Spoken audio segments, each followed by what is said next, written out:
Every time I go to the post office, every time I go to the post office, there's always someone holding up the line. Yeah, there's someone holding up the line, like they've never been to the post office. They've never been to the post office before.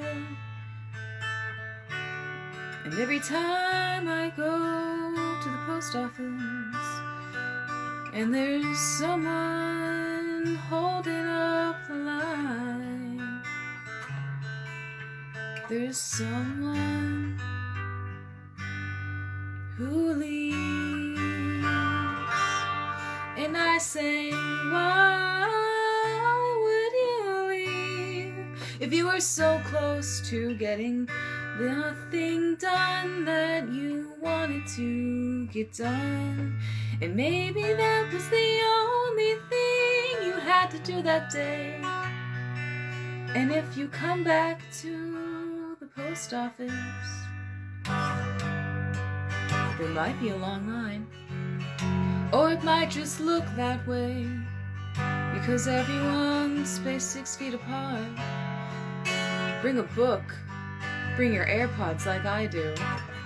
Don't make a fuss. Sometimes there's just a long line at the post office.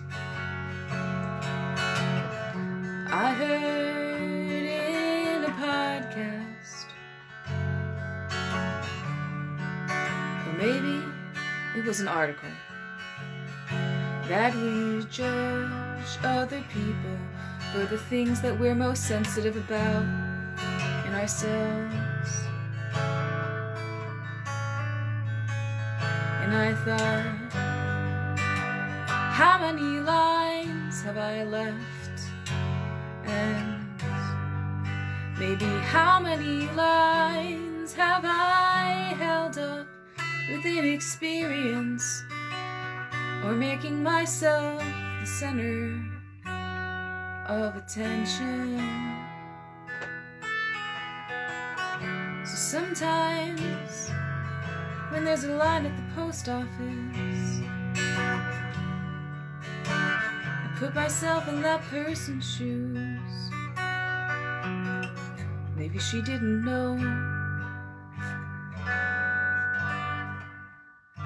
you had to buy stamps to send the letter, or pay postage on a box. You couldn't just drop it off.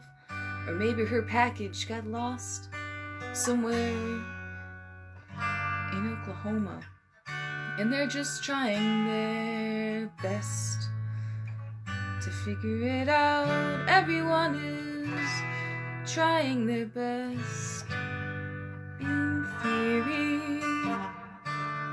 So when you see someone holding up a line at the post office, the next time I see somebody holding up a line at the post office, I won't get upset. I'll just say this is a thing that happens. And also, the president tried to completely get rid of the post office when he didn't think that people would be voting enough for him. And that's also kind of an undercut of democracy, but that's not really what the song's about. The song's about waiting at the post office. And maybe you can apply it to other lessons in your life. Like, don't get upset if you're waiting in line and you knew there'd be a line, and you're not prepared. Don't have your phone because you left it in the car. Don't have a book because you didn't think you'd have to have a book at the post office. But in these times, you have to be a little bit kinder and a little bit more understanding.